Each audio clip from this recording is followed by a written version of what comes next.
saya Pastor Antonius Budiman, biasa dipanggil Pastor Anton OSJ. Saya berasal dari keluarga yang sederhana, dari kampung. Ayah saya Julianus Taswa, ibu saya Carolina Emi Sunarmi, tapi ibu saya sudah almarhum ketika saya dilahirkan. Jadi saya anak tunggal dari orang tua saya.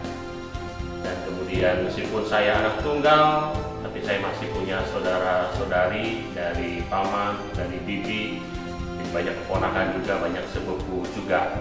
Dan mereka, satu keluarga besar ini mendukung saya untuk menjadi seorang imam. Dan sehingga saat ini saya sekarang jadi pastor berkat dukungan dan doa mereka. Kemudian saya sejak kecil dibesarkan oleh nenek. Tapi ayah masih ada kontak.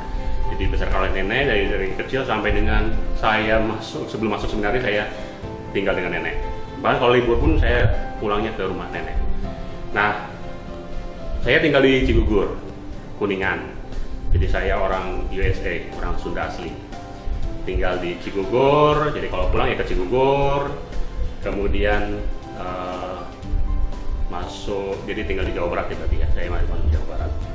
Kesupannya Kesupan Bandung.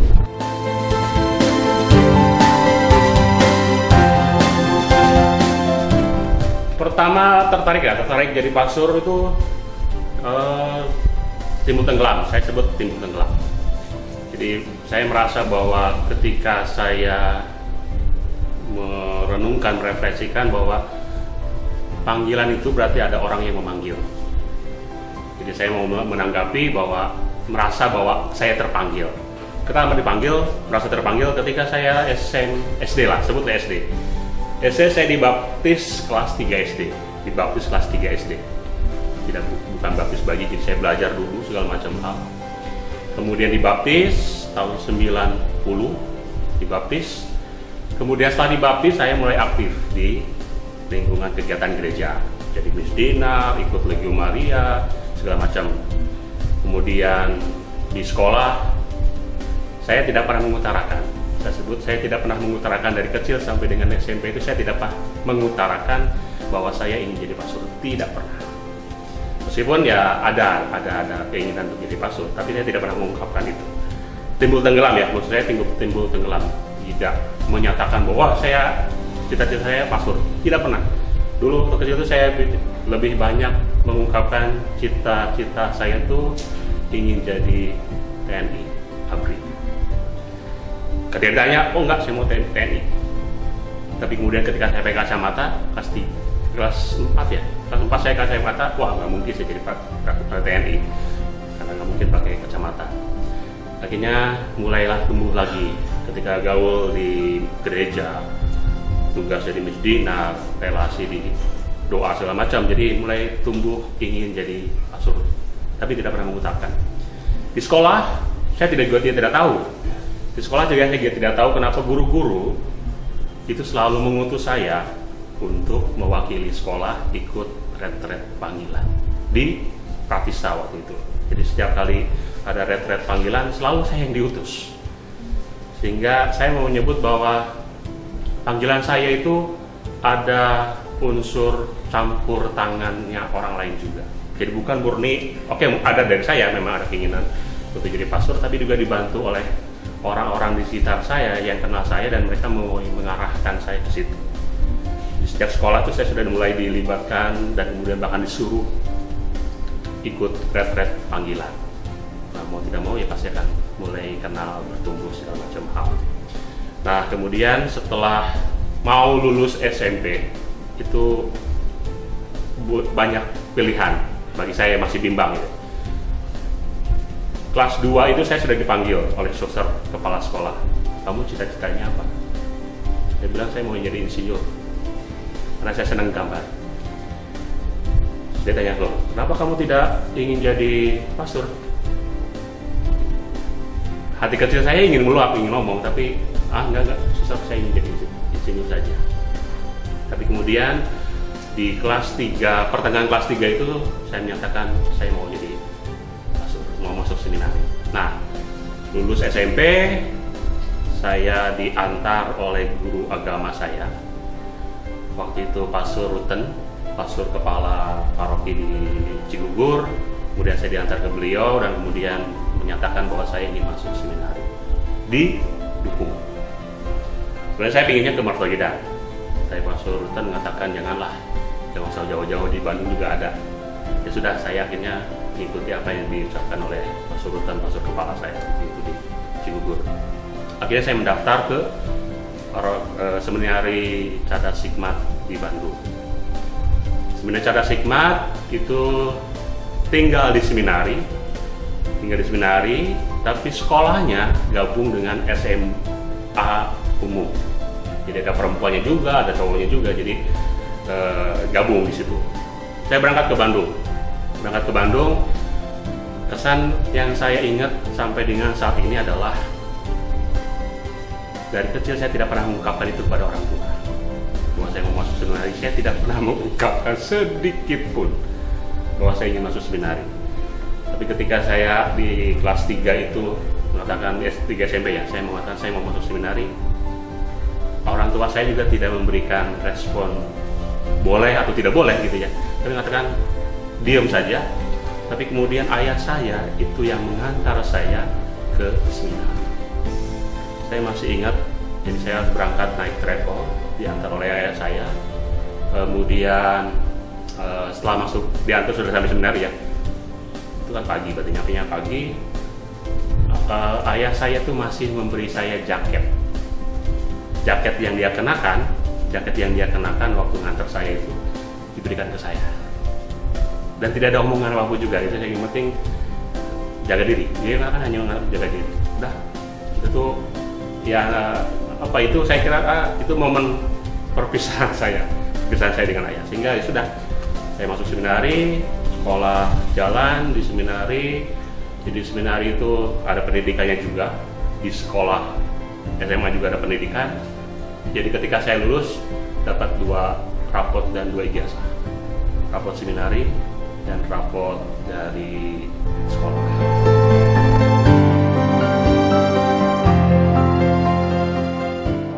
Seminari 3 tahun.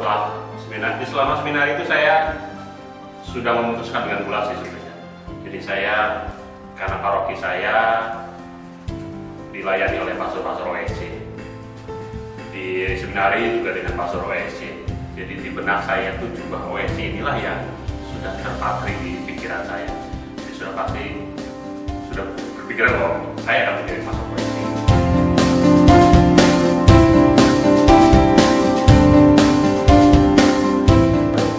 Juni 6 Juni 2012 saya ditabiskan di paroki Pandu di Bandung bersama 2 orang, berarti saya bertiga, saya ditabiskan bertiga. Waktu ditabiskan itu di Pandu, satu ditugaskan di Cigugur, melanjutkan lagi karena dia ditugaskan di Cigugur waktu masih diakonan, kembali lagi ke Cigugur.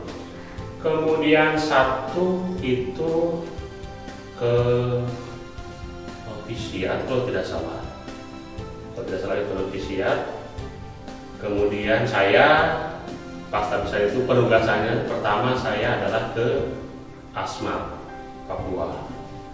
Jadi setelah tabisan itu masih ada kesempatan untuk misa perdana di rumah, di keluarga ya, di rumah, kemudian di paroki, kemudian di Sultan Agung di tempat formasi saya, kemudian di beberapa tempat mengadakan misa perdana, kemudian baru berangkat ke Asmat, Papua. Tahun 2012 penugasan pertama saya di paroki Santo Paulus Arts di Asmat. Dari 2012 sampai dengan awal 2016 saya tugas di sana di Asmat. Jadi kurang lebih 3 sampai 4 tahun ya, hampir 4 tahun saya tugas di Asmat, Papua. Sebenarnya saya masih betah di sana. Sebenarnya target saya ingin 5 tahun di sana itu. Tapi karena provinsial mengatakan, "Tom, betah, bahagia." pindah. Waduh, saya bilang, padahal saya masih punya mimpi gitu kan. Itu sebelum Natal. Sebelum Natal tahun 2015, saya sudah ditelepon oleh provinsial. Ditanyai betah, bahagia sudah. Pulang. Waduh, saya bilang, maksud saya masih punya ini, masih punya rencana, punya ini, enggak, pulang. Akhirnya sudah. Januari saya pulang. Saya tidak cerita ke umat di sana. Tidak cerita bahwa saya akan dipindahkan. Saya masih bisa merayakan Natalan dengan umat, masih bisa merayakan malam tahun baruan dengan umat segala macam. Setelah itu saya berangkat tanpa pamit. Saya ada hari terakhir saya pamitan bisa dengan Pak Uskup di sana. Pamitan, pulang, banyak umat yang gimana ya, pasti mungkin ada perasaan tidak enak gitu ya. Saya juga merasa tidak enak gitu, karena saya begitu pulang itu saja. Tapi yang jelas mereka sudah, saya merasa senang, saya bahagia di Asmat. Tugasan pertama saya di Asmat sebagai pastor di sana. Ketika sebelum berangkat itu saya dibisiki oleh provinsial waktu itu. Dan sekarang ini Uskup Bandung. Ton, kamu di sana tugas untuk langsung jadi pastor kepala. Jadi saya baru tahu bisa, tapi kamu harus mendampingi, harus menjadi pastor kepala di sana. Ya sudah, saya mencoba menjawab apa yang kemudian ditugaskan kepada saya. Sampai 2016, mulai itu perugasan pertama. 2016 pulang, saya tinggal dulu di Bandung, di Biara Bandung. Kemudian provinsial memberitahu kepada saya, setelah ini kamu nanti harus menyarankan saya untuk ambil retret dulu. Kemudian setelah retret kamu nanti mungkin ambil juga kesempatan untuk mengambil kursus pastoral. Tapi sambil menunggu tanggal-tanggal seperti itu, kapan ada program seperti itu, ya sudahlah, kamu langsung pergi saja. Saya tugaskan kamu di Paroki Santo Agustinus sekarang.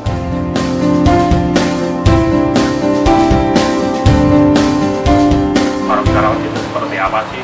Ada berkas-berkas literatur sejarah paroki dipelajari, kemudian juga mendengar dari banyak pastor, dari banyak umat yang menceritakan bagaimana pergulatan paroki Karawaci ini.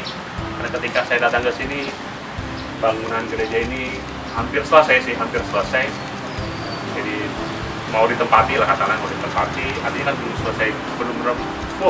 selesai jadi, sehingga saya masih mengalami pimpin misa di gerham, kemudian di dalam gereja dengan panas-panasan, masih mengalami, artinya mulai mengenal bahwa ini adalah paroki perjuangan yang kemudian sekarang sudah terbangun itu berkat kerjasama umat. Maka sekarang tetap diajak untuk berpartisipasi di dalam kehidupan gereja di Paroki Karawaci.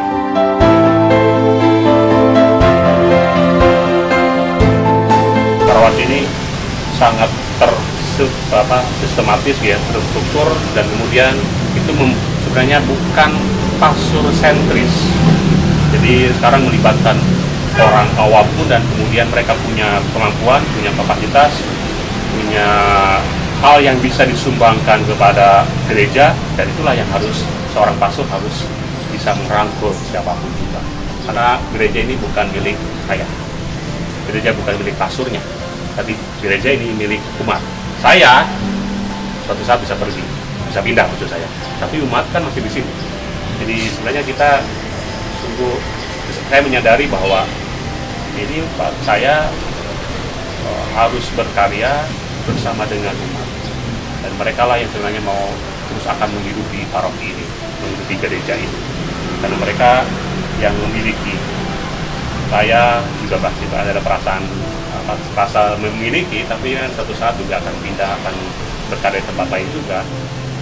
Sungguh ini menjadi kesempatan, selagi saya ditugaskan tempat ini, yang terbaiklah yang saya akan.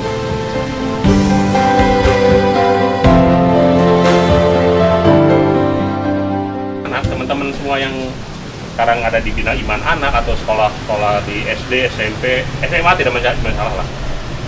aktiflah di gereja. Dan kemudian jangan merasa bahwa saya akan terpanggil oleh Tuhan untuk menjadi seorang imam karena ada peristiwa besar. Ada peristiwa misalnya, Anton, kamu dipanggil jadi pastor. Tidak, saya tidak mengalami itu. Saya tidak mengalami ada panggilan teriakan atau apapun juga. Tapi melalui orang-orang, melalui kehadiran orang-orang di sekitar saya, dan kemudian juga ada keterlibatan dari diri saya sendiri, itu dengan sendirinya mulai tumbuh sebenarnya ada benih panggilan. Jadi ketika saya masuk seminari, saya ketemu dengan ketua lingkungan saya, dan dia berpesan satu hal yang sampai saat ini saya ingat. Dalam bahasa Sunda, kudu daek beri. Jadi ketika mau masuk ke menanggapi panggilan, memang mau tidak mau harus juga ada perjuangan situ. Panggilan harus diperjuangkan. Jadi bagi adik-adik yang katakanlah punya ketertarikan mau menanggapi hidup panggilan, entah sebagai pastor nantinya, sebagai suster nantinya, atau dalam pilihan hidup yang manapun juga, ada komitmen untuk menjalani. Saya merasa terpanggil. Ada orang yang memanggil saya dan ingin saya tanggapi. Pasti ada banyak orang yang mendukung, ada banyak orang yang mendoakan, banyak orang yang kemudian mengajak untuk sungguh menanggapi panggilan itu. Jangan takut menanggapi panggilan Tuhan. Khususnya ya menjadi seorang imam, menjadi seorang suster. Bagi orang tua, katakanlah yang mungkin ada anaknya yang punya ketertarikan untuk menjadi seorang imam, untuk menjadi seorang suster, dukung mereka dan tolong untuk arahkan mereka. Semoga mereka juga mau aktif terlibat di dalam kehidupan gereja. Dengan anak-anak yang sudah merasa terpanggil untuk menjadi seorang imam, menjadi seorang suster atau apapun juga, dan kemudian orang tua mengarahkan, pasti akan dengan sendirinya bertumbuh. Benih panggilan itu tidak sekali jadi, butuh juga terus disiram, terus juga harus dibersihkan, dimurnikan, sampai akhirnya bisa menjadi imam, menjadi suster. Tuhan memberkati.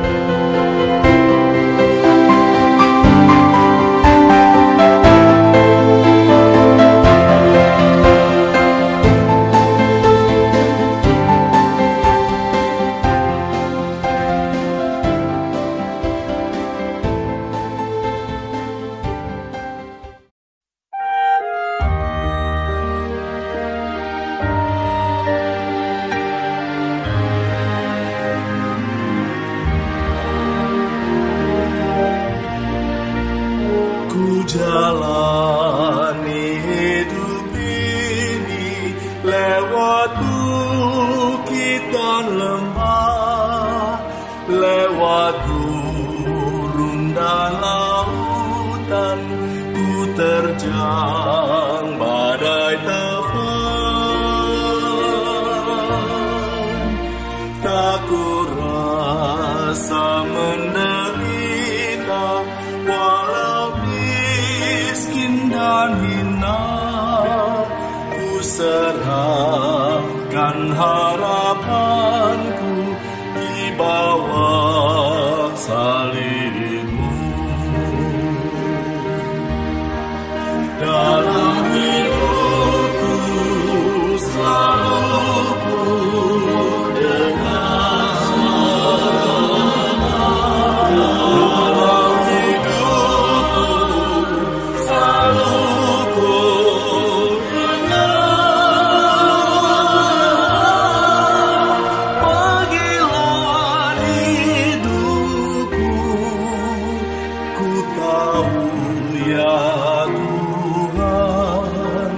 padamu ku rasa bahagia, padamu ku rasa bahagia. Setiap hari ku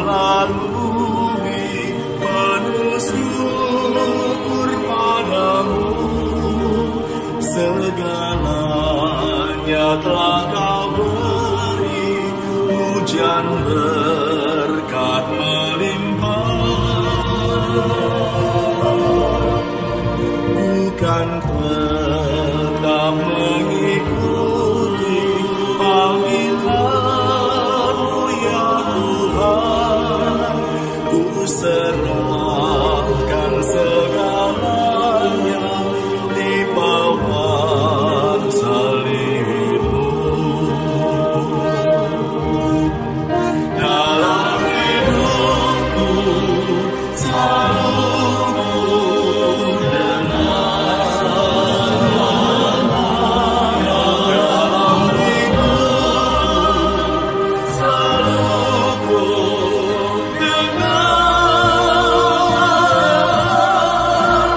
panggilan hidupku, ku yakin ya Tuhan, padamu ku rasa